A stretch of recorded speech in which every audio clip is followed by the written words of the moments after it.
Hey everyone, welcome to this week's episode of Hormonally Speaking. So happy that you are here with us. If you're joining us for the first time, welcome. And if you've been a long time listener, welcome too. We're going to have a really good conversation today.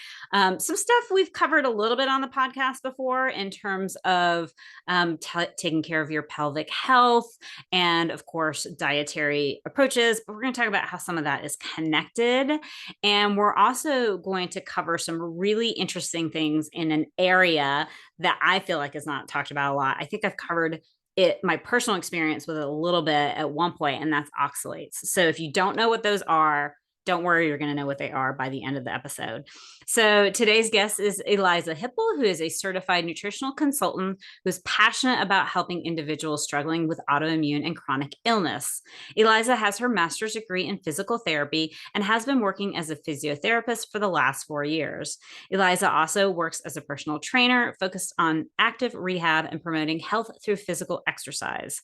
After years of working with clients, noticing a lot of chronic health issues, Eliza started studying ancestral diets as a way to heal from some of these chronic issues.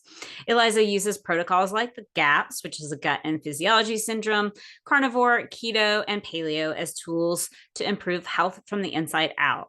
She is passionate about spreading awareness on the role of nutrition to optimize our health, and you can find her at ehwellness.co. Welcome. Hi, I'm so happy to be here. I'm so happy that you're here to talk to us today. As we were kind of talking about before we got on, you have kind of an interesting story with what has gotten you to focus even more on nutrition, even just this year, even though I know you were practicing nutrition before that. But tell us a little bit about your story and how you find yourself where you are today. Yeah, for sure. So I'm originally from Edmonton, but I moved to Vancouver and lived 2 years. And it was kind of when I started, when I first moved there, I started feeling really unwell Mm. and I didn't really understand why. So, kind of having the background that I do in physiotherapy and health and wellness, I started researching a ton on diets and Mm. how diets impact our health. And I Mhm. was listening to a bunch of podcasts, and there were a few things that started kind of clicking, standing out for me. And one of the symptoms that I was dealing with at the time was chronic yeast infections Mm. and Mhm. infections. And so I had been on a number of antibiotics Oh, yeah. to kind of, Sucks. yeah. And and you're kind of, it's unfortunate because when you get the infection, you're kind of in this fight or flight, like Right. you need to deal with it now. There's Yeah. no other way. Yeah. So you go to the doctor and they prescribe you the antibiotics without really giving much indication as to why you're getting those recurrent infections. Yeah. And so while I was in Vancouver, I started not feeling the best, really extreme fatigue. And I realized that oxalates might be an issue for Mhm. me. And So I didn't, before you continue, can you tell people what oxalates are if they haven't heard of them before? yes, for Mhm. sure. So oxalates are essentially an anti-nutrient found in many plant foods, and they bind to calcium. So they're oxalate calcium crystals, Mhm. essentially. And when you ingest them, your body has to break down the oxalates. And what's interesting is many of the antibiotics that we take, specifically for bladder infections, they degrade that bacteria that Mm. breaks down the oxalates. Mm. Mhm. So and a lot of the high oxalate foods are the quote unquote health foods. Right. Like So think, kale is a big example, right? Yeah. exactly. Kale, spinach, chocolate, cacao, potatoes, cinnamon, all of these, many spices are really high oxalate. Mhm. So if we're unaware of our total consumption, the body naturally is going to protect you because the oxalates lay down in your joints, tissues, if it can't be excreted fast enough. Mhm. Mhm. And it can also lay down in injured tissue. If you Mm. do have an injury, the oxalates will often bind to that is Ugh, kind of what the consensus is, yeah. So in it's like some. making that even worse when you already Yeah. have pain going on in a particular area. Yes, exactly. So, and I actually noticed cloudy urine for a while, and I didn't really understand why. And it wasn't until I started reducing the oxalate load or the Mm. oxalate consumption that that all started improving for Gotcha. me. So were you having consistently cloudy urine, or was it just like on occasion? So the cloudy urine was for about a year and a half, Oh, actually. wow. Like every time you peed, pretty much. Every time I peed, but there was no pain necessarily, unless there was an infection. And what I Mm, kind of know now is that the oxalates are essentially they form those calcium oxalate crystals, right? So when they're leaving through the kidneys and the bladder, they're causing this micro trauma to the mm, bladder that mm. leaves you more susceptible for infection. Interesting. Yeah, that makes Yeah. sense. And the thing with oxalates, and this is why it can be really helpful to work with somebody who is knowledgeable in this, is that you can't just completely cut them out. Right. It's actually quite dangerous. And to be honest, I did that. And every And regretted time, it. oh, yeah, I Yeah. ended up with a kidney infection actually. Yeah. Um, and then also not knowing I had a shoulder tear, rotator cuff tear at the time. Mm, And when I did an ultrasound, it showed calcium oxalate crystals, which doesn't really make sense in a 2-month-old injury, right, being right. as young and active as I am. Mm-hmm. So it was a huge learning experience Yeah. because, you're kind of discovering all this for the first time. You slowly have to almost lower the oxalate load, detox out of consuming these oxalate rich foods Mm. slowly, Mm-hmm. and then Mm-hmm. supporting the body in other ways. Because when your body is detoxing from anything, it's leaching, it's pulling out Yeah. your vitamins and minerals Yep. as a way to protect you. Yeah. So, I definitely want to get into talking about, how you found that out that you were high in oxalates and everything. But one of the things that I like in testing, they'll recommend this sometimes, like using calcium citrate, magnesium citrate, and taking that with the foods that you're eating that are high oxalates. Is that true? Definitely.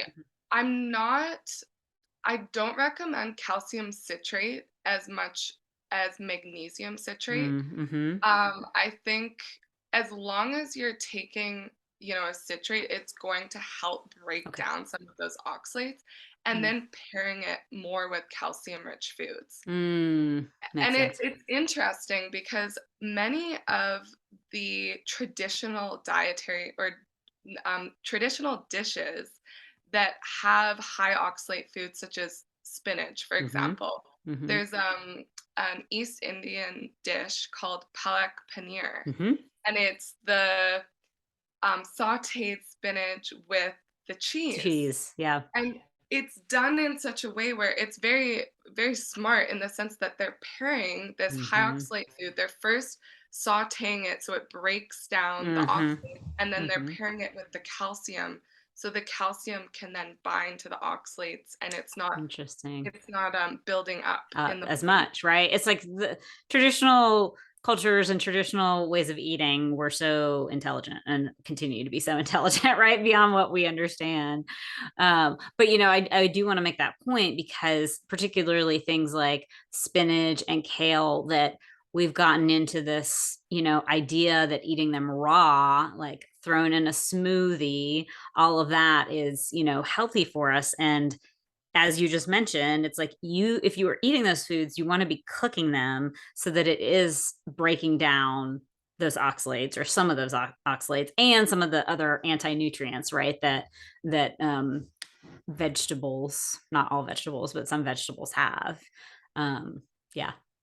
Yeah, no, definitely. And then I think it speaks to eating seasonally, Mm-hmm. because naturally, if you were to eat seasonally, you'd only be exposed to those particular compounds or anti-nutrients Mm. for a period of time, and then your body can then, Get get rid of rid it. of, yeah, Yeah, yeah, and interesting.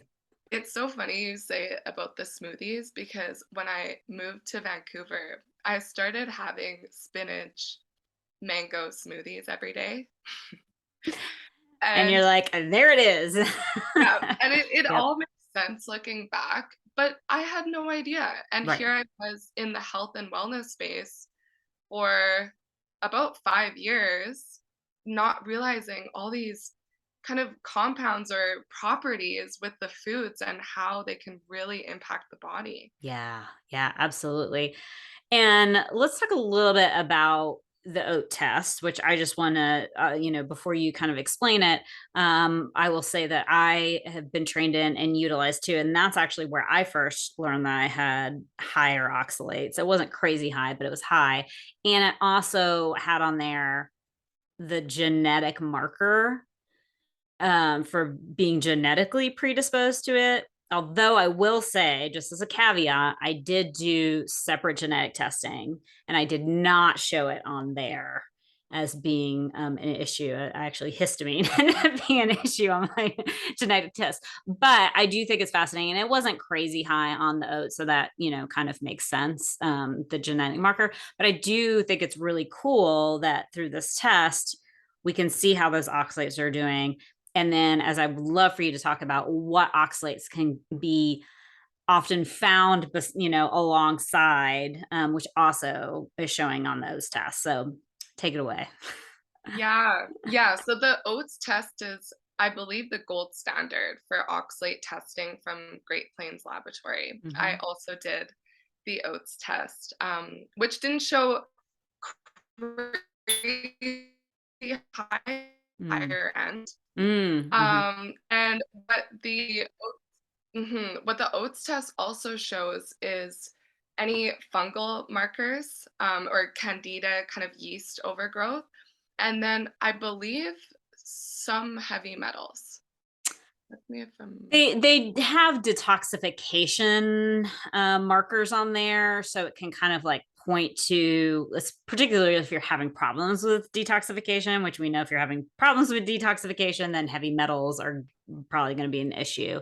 But yeah, they have the yeast, they have Clostridia, which is a strain of bacteria that can definitely wreak some havoc.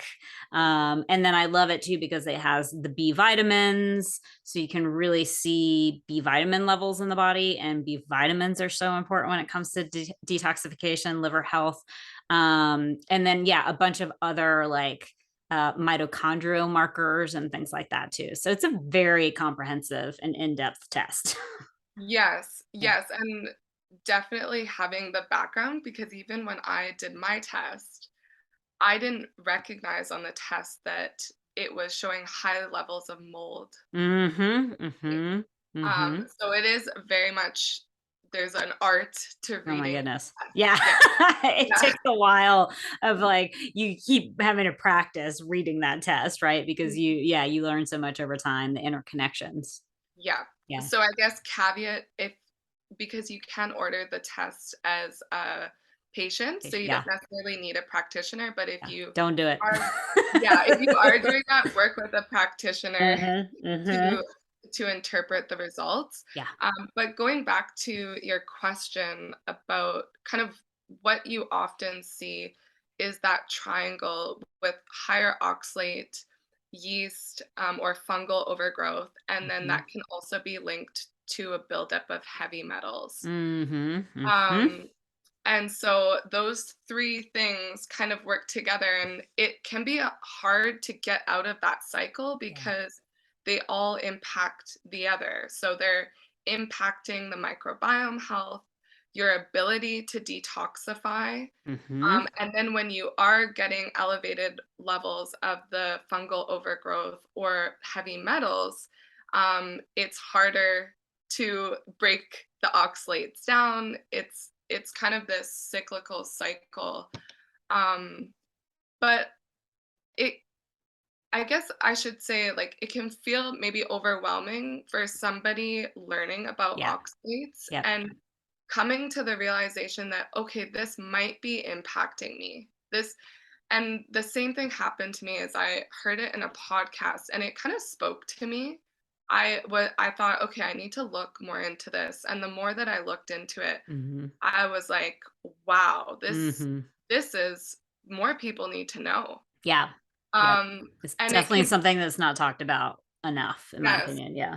yeah. And I think even the medical system, we just don't have the knowledge. Hmm. Nobody is trained in it. I was even talking to a urologist Yeah. and I asked them about calcium oxalate crystals, Yeah. and the extent of the knowledge was, well, they form kidney stones. Right.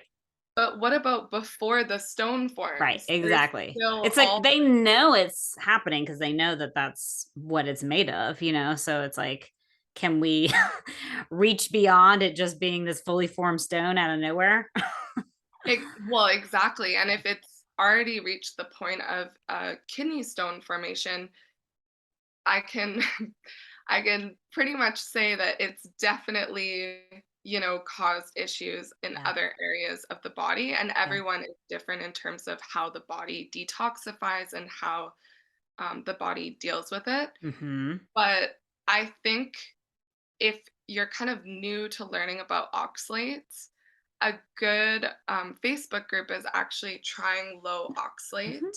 Mhm. And they have a lot of good resources on there. It's easy to get lost in the weeds, but Yeah. just kind of introducing yourself to, okay, what are some of these high oxalate foods and how many on a daily basis am I Right, consuming? right. And then from a symptom perspective, do I do I have recurrent bladder infections? Do I have recurrent yeast infections or Mhm. fungal Mhm. infections? Mhm. Um, and how's my kidney health? So look at kidney health. I think another common symptom is joint pain. Mhm. So Yeah. the oxalates can build up in the In joints. So joints, yeah. if you're somebody who has just that, yeah, constant joint pain, especially around the sacrum, I would say Mm. the pelvic region, Mhm. low back, kind of a Mhm. constant inflammation there, bilateral, so both sides. Okay. Um, and you've been on many antibiotics. There it So is. Yeah. looking at that full Yep. picture. I mean, it goes back again and again, right, to the microbiome. And unfortunately, how many of us have been so impacted in our lifetimes by antibiotics because I mean, I don't think I've ever met anyone that's only had them once or definitely not had them at all. I mean, most of us have multiple rounds of antibiotics in our lifetime. And then if you pile on top of that, being on birth control pills, I just taught a class this week at a local college.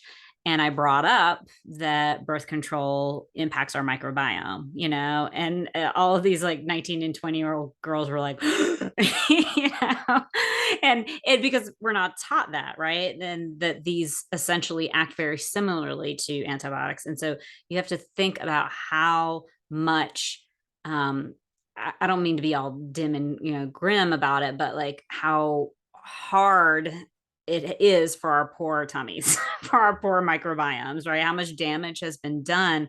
And so there's almost always work that has to be done to rebuild that good gut flora. And you see, case in point, like the fact that you are not going to be degrading oxalates as well because you don't have that good bacteria that's working to break it down, So it's like we can't even quantify or qualify how many different things in our body the microbiome impacts, right? Like it's so many things. Yeah. Yeah.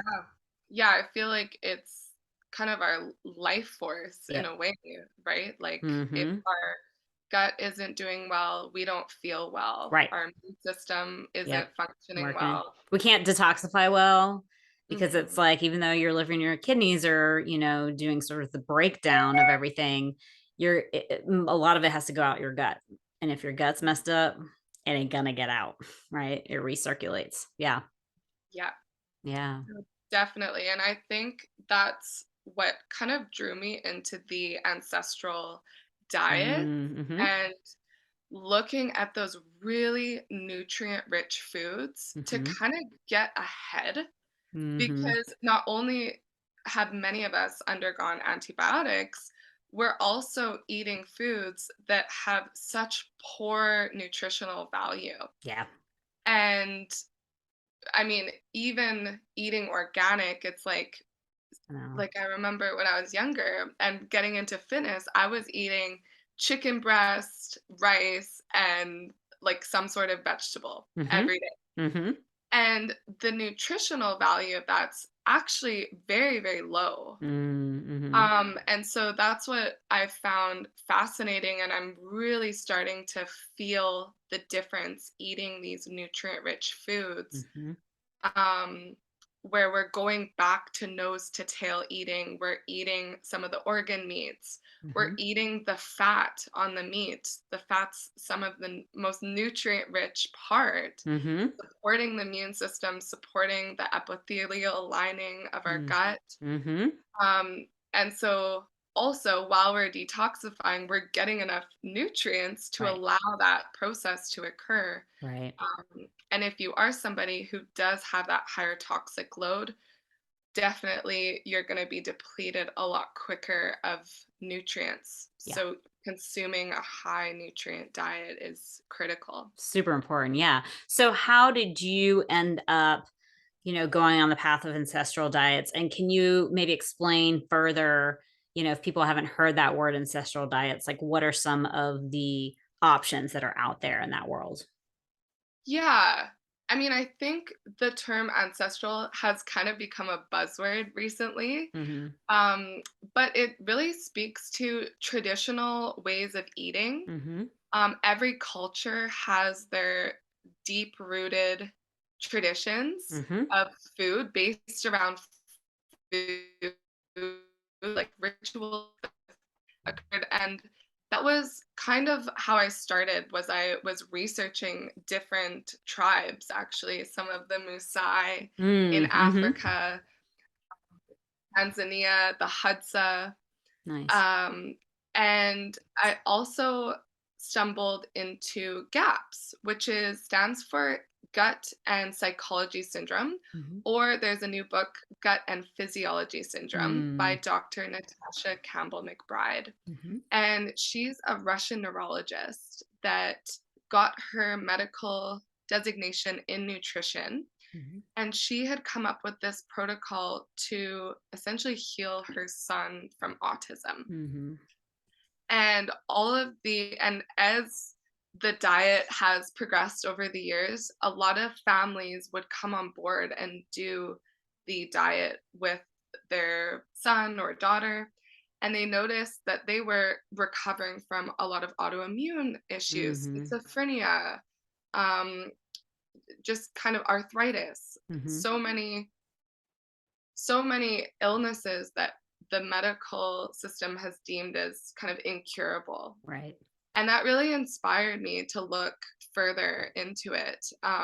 But essentially, it also goes back to the traditional styles of eating, where we're eating foods that are homemade. Mhm. We're prioritizing high quality animal products, Mhm. and not to say that you necessarily need the animal foods, but there's such a huge benefit nutritionally speaking Mhm. to those foods. And then just getting back to traditional ways of preparing. So a lot of soups, broths, really cooking the foods, making it easy for the body to digest, Mhm. especially when you are in more of a chronic illness state. Mhm. And then a lot of fermented foods to help support that healthy microbiome. So that was kind of, yeah, it started with the gaps. I had done that for about 6 months. Okay. And then I transitioned into more kind of keto gaps. And then I also tried carnivore. Mhm. And all of them you learn so much from. I Mhm. think at the end of the day, they're used as tools Yeah. to kind of reset the body and also reduce toxic load. Yeah. I think Yeah. that's And really and I'll just like explain for those that, probably most people at this point know what keto is, although I think there's different ideas around keto, and keto is really more fat is the focus, like high fat, so sometimes I think people will think paleo and keto are very similar, when paleo is really focused more on that high protein, though different people approach it different ways, right? So it tends to be definitely higher protein, but the carb ratio can kind of like be higher or lower depending on who you talk to. Versus carnivore, I have had somebody on the podcast before. If you want to go back and listen to that episode, anyone, I think it was in season two or three. Anyway, so we talked in depth about carnivore if you want to know more. But basically, carnivore is eating, if you're doing it strictly, it's 100% meat. So I think a lot of people are like, but really like all meat? And it's like, yes, 100% meat. Like you're not eating any vegetables. You're not, some people don't even, consume honey or spices or anything like that, right? It's just 100% meat. So just to clarify for everybody who's listening who may not know what those things mean. Mhm. Yeah. Yeah, it was interesting doing carnivore in the sense I felt quite good, Mm-hmm. and going from keto to carnivore, I felt a lot better doing I've heard that. carnivore over Mm-hmm. Keto. keto, Mm-hmm. and yeah, it's one of those things where, again, I think it's just coming down to reducing the toxic load. So Mm-hmm. if you are somebody who maybe is reacting to some of the anti-nutrients found in the plants, or you've been following a somewhat healthy, balanced Mm-hmm. diet, but you still don't feel good, Mm-hmm. Mm-hmm. trying something like carnivore or keto can be helpful Mm-hmm. for a period of time, and Right. then you start to reintroduce those foods back.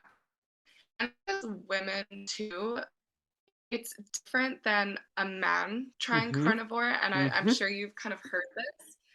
Um, just with our hormones, I think there can be a lot of value in having those carbohydrate Yeah. foods Yeah. over the long term. Yeah, definitely after working with women for the last several years, I found that a consistent low carb diet is not good for our cycle. Most women will lose their cycle.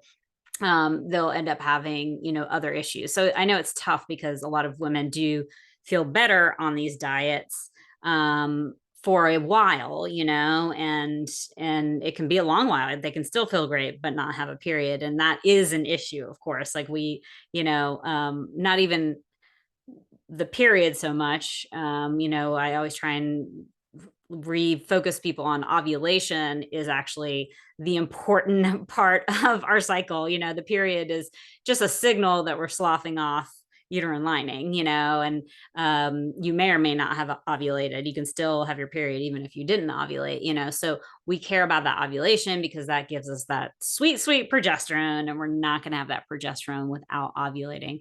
So of course it's important if you're a cycling woman to keep ovulating.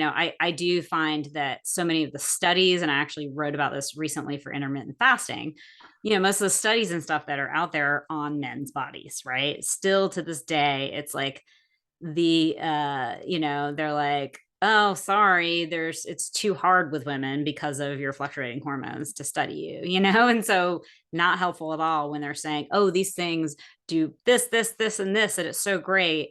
But that's for men's bodies who have relatively consistent hormones throughout the month. So I do think it's interesting because when you're talking about being on carnivore, I thought about some of my colleagues. We got into like a discussion about carnivore one day, and our group, and everyone that had done it, they were like, oh my God, I felt amazing on it. So I think it can be hard to step off of that because it's scary after you've been feeling amazing. But the goal ultimately, I think, in my opinion, is to be sort of as balanced as we can, right, in our foods, and so that we're able to really have something from every part of the food world. But sometimes we need to do some healing for a little while. And that's why looking at these, and I'm glad you've brought up that point a couple times, that looking at these as sort of temporary healing diets rather than like, all right, I'm carnivore and that's it for the rest of my life. Like, yeah. Yeah. And I think when we get stuck in that dogmatic way of thinking, that we actually lose the ability to tune in to what Hmm. our bodies are telling us. Hmm.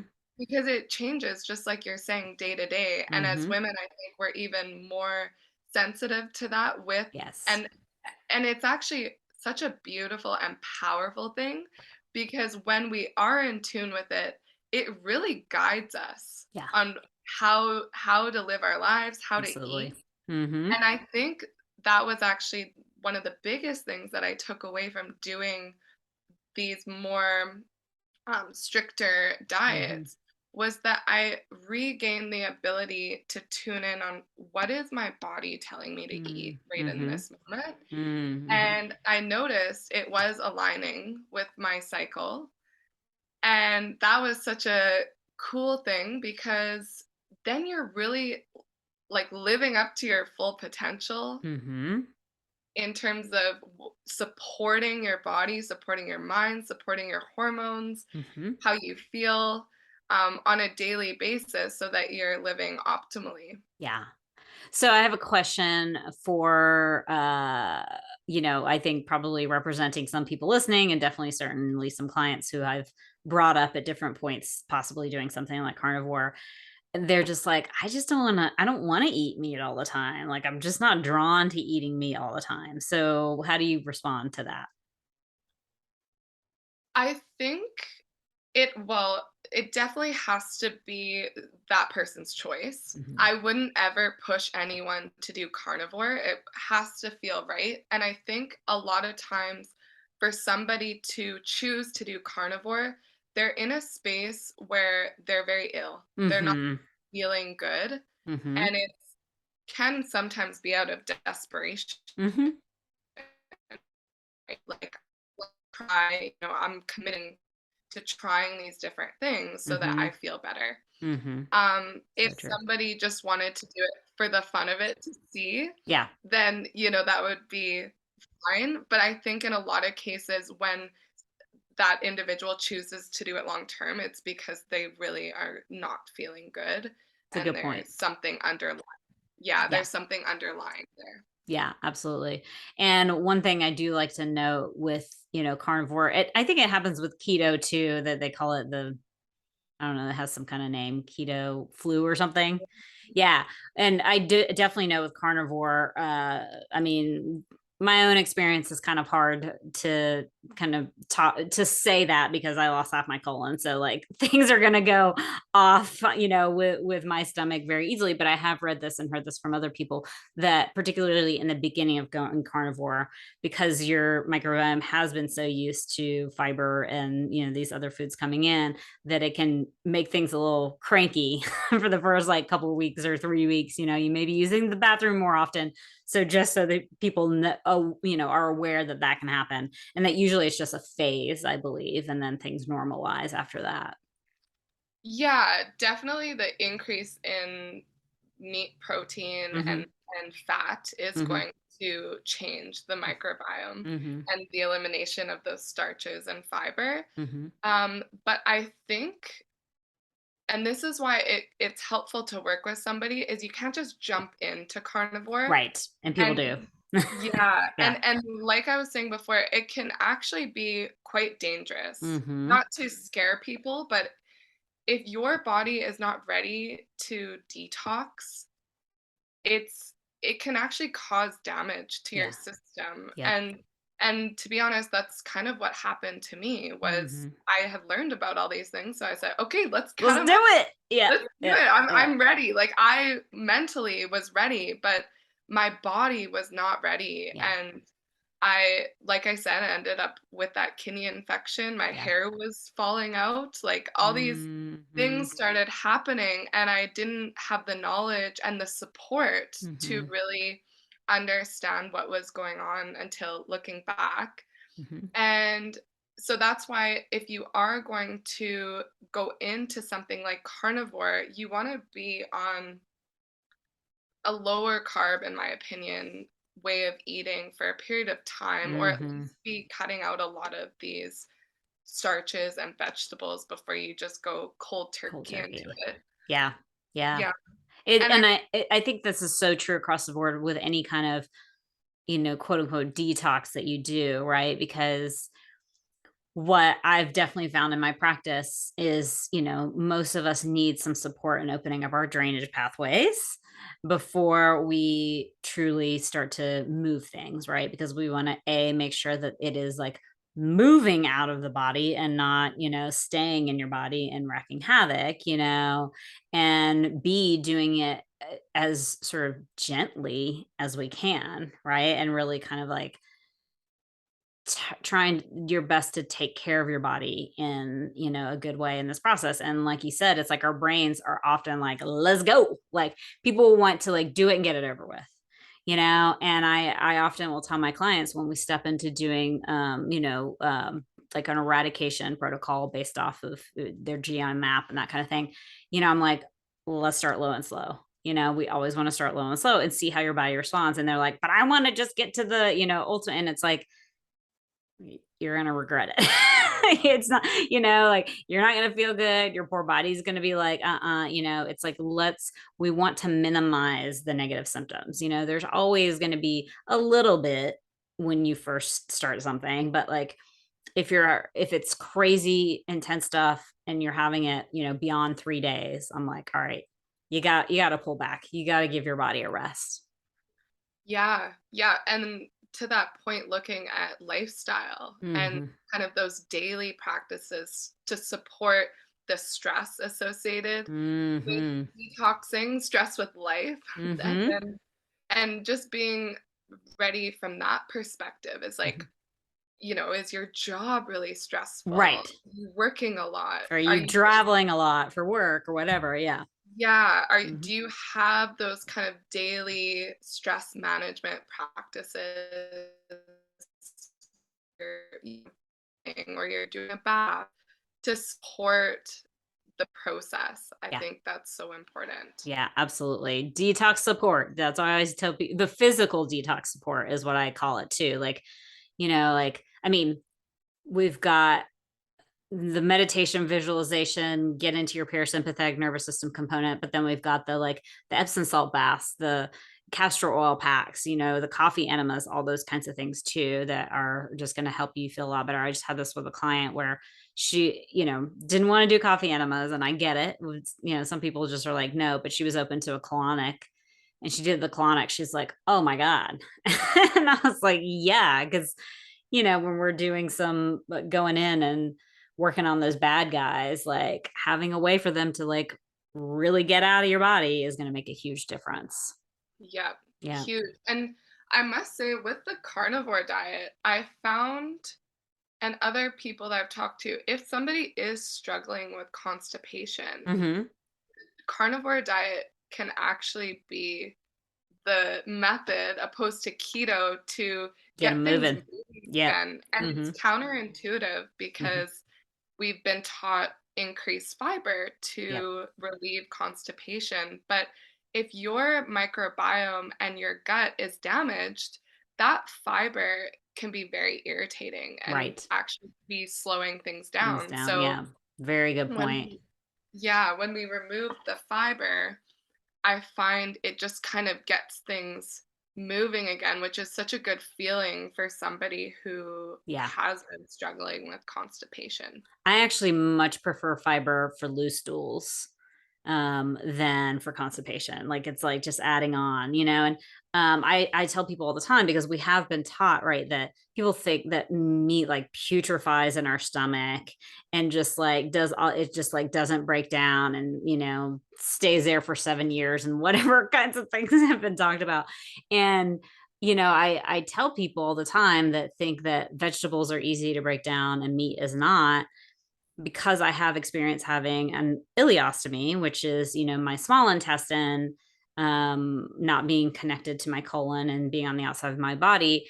I really got to see how food breaks down in terms of your your small intestine and or your stomach and your small intestine, and it's like meat cruise through actually, it's interestingly enough, it's like, yeah, it was adding those vegetarian, foods, and I wasn't even allowed to eat most vegetables in the beginning because you can get a blockage, from that fiber and all that kind of stuff. And so it's like, no, in fact, the vegetables are much harder to break down. I'm not saying that we don't, that they're not useful and that they're not good, but it's the opposite, I think, of what a lot of people think. And so, it makes perfect sense to me that carnivore would like make you go because I was just Yeah, like, meat would just go right through me.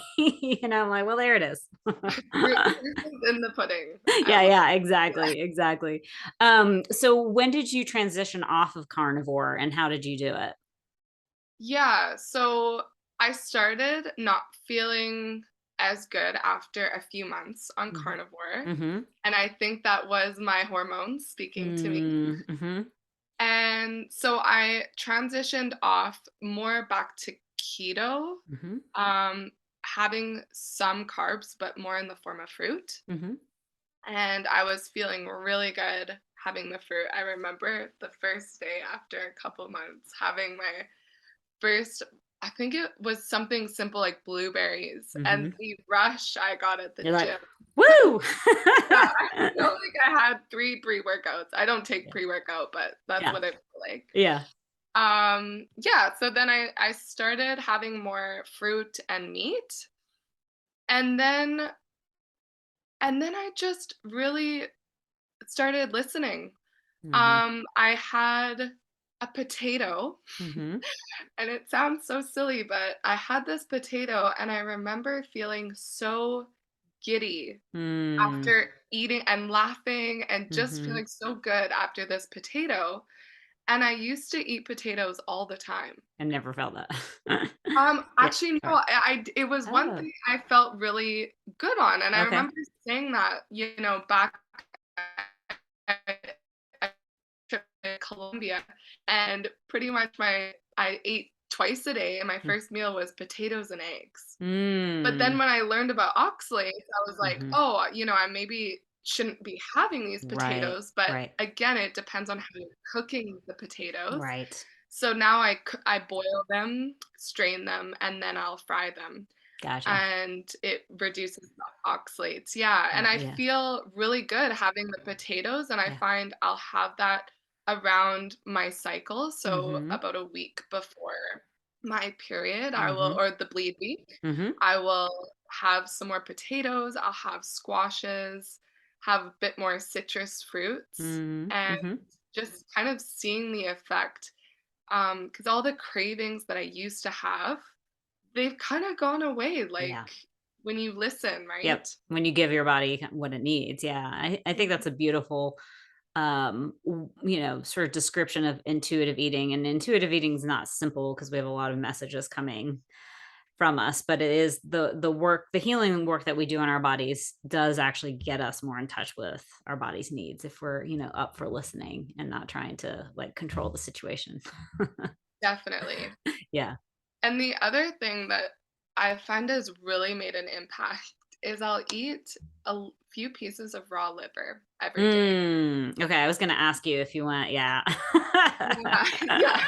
So, it's that I honestly prefer the taste over cooked liver, Okay. and Whew. I get just this rush after eating it. Interesting. It feels good for me, Yeah. and I find it's kind of become my multivitamin, so I Mhm. store it in the freezer, and then I take a couple pieces out every single day, Mhm. and I'll just eat that kind of before or after breakfast, and it's I Does the think trick. yeah, Yeah. yeah, just really upping the nutrient, value, and then I also try to have and kind of for the last 2 years, I've been having some sort of soup or broth Mm. every single day, and there's something about eating a homemade soup Mm-hmm. that just feels so healing. Mm-hmm. Oh, Um, you're getting so many nutrients from it, right? I mean, it's just so nutritious and yes, easy to and digest. yes, Mm-hmm. bioavailable, you're getting, yeah, all Yeah. of the nutrients that Yeah. you really need. Yeah. Though I will put a little caveat with the histamine issue, you do have to watch out sometimes for bone broths if people are having the histamine. So, again, bioindividuality, right? And figuring out what works for you. Definitely, Yeah. and actually the GAPS, protocol, which Mm-hmm. is, primarily based around soups, they're Mm-hmm. very specific on that. You do Mm, not have bone broths, mm, and also the minerals, if your gut lining is not in a good state, mm-hmm. the minerals from the bone broth can Mm-hmm. actually be quite irritating. So Interesting. it's very specific in the Mm-hmm. sense that you're only cooking the broth for a few hours. Gotcha. Um, and then I think that would also limit the histamine Reaction. reaction. Yeah. Yeah. Yeah. Whew. So we got to wrap it up soon, but I did want to talk just a little bit about, because we talked about this before we got on, this connection you've seen in doing pelvic floor therapy with people being vegetarian.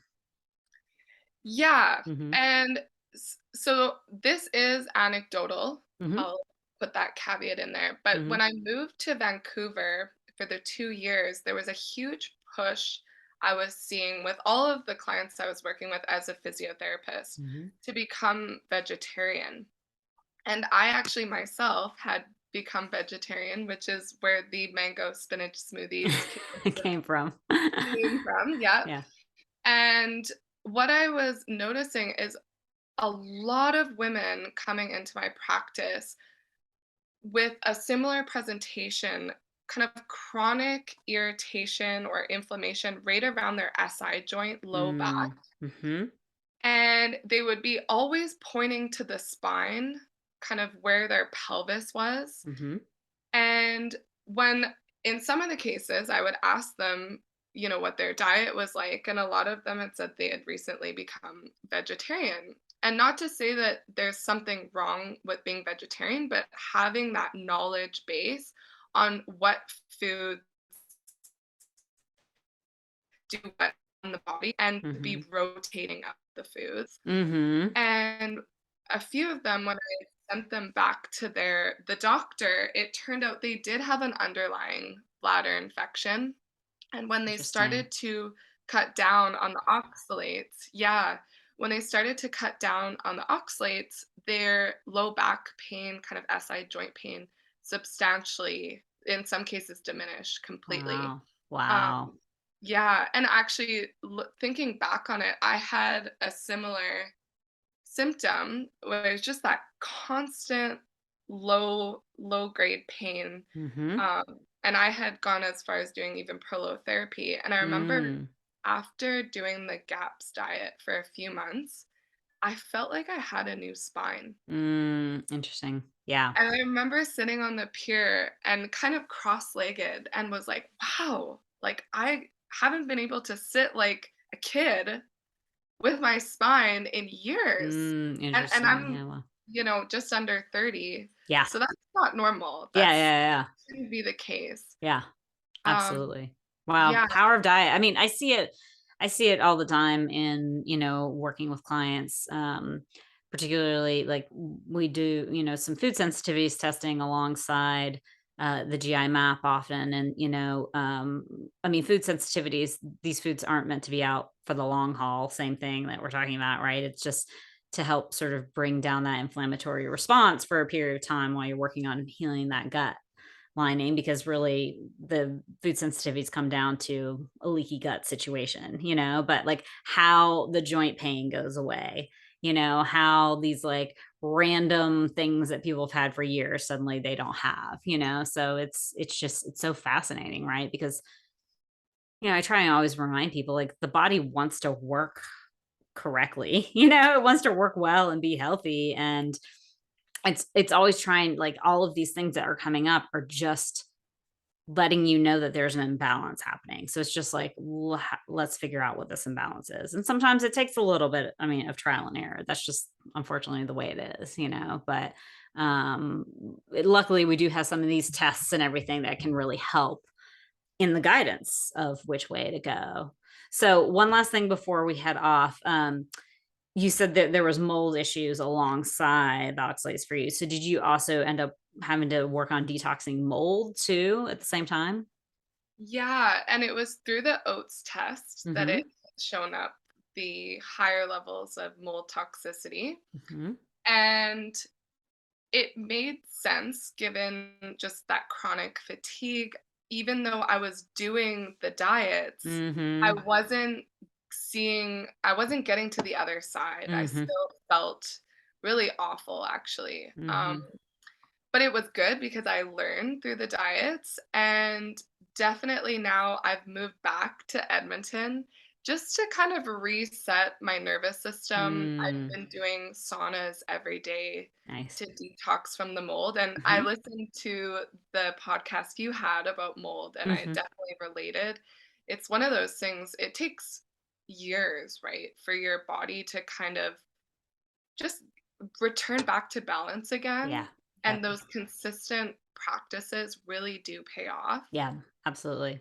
Yeah, and then supporting myself with really nutrient-rich foods, Mhm. constantly, with every meal trying to think of, "Okay, how can I maximize What I'm nutrients getting. and Mhm. bioavailability of nutrients?" Mhm. Mhm. And then, yeah, Yeah. doing the saunas regularly, moving my body, Yep. breathing, Yep. all of the things. I love it. Yes. The mold thing is definitely, I'm seeing it more and more in my practice. I've talked about this on the podcast before. It's a tough one because our homes are kind of built for mold to easily grow. And, I mean, I live in Asheville, North Carolina, which is just moderate rainforest, and so, particularly if you're kind of doing all the things and things aren't working and you're still struggling, particularly like with fatigue and things like that, it's worth looking into the mold possibility. For sure, and I find it interesting because you can take 2 different people and put them in the same environment, but they're Right. gonna react Differently to completely. it. Yeah, Yep. and I think it speaks to of course, there's, some genetics that play a Yeah. role, but what is your toxic load? And I Right. think when I moved, my toxic load was already quite high, Mm-hmm. and the history of using multiple antibiotics did not help. Yep. So then you put somebody in an environment where there is elevated mold, not to say that that's toxic for everybody, Right. but when the cup is already so full, your body is unable to detox properly, and then things Yep. start backing up, and it lets you know. And that's the beautiful thing is rather than getting frustrated, and at times of course it can be easy to, but listening to those signals and thanking our bodies for telling us and sending that message so that we can work with it to get back to Absolutely. good health. Yes, so true. Oh, such a good conversation with you today. So thank you so much for sharing all of that and It your was personal so experience. lovely. So you can find me most actively on Instagram. My Instagram's naturally.eliza, Eliza. Cool. And my website is www.ehwellness.co. And I am taking clients right now for kind of nutrition and lifestyle consulting. So if it is something that I spoke to you and you would like to learn more, I do have free discovery calls on my website. Awesome. Perfect. Well, thank you again for being with us today. And I'm so happy that you were here with us today. And I will see you guys next time.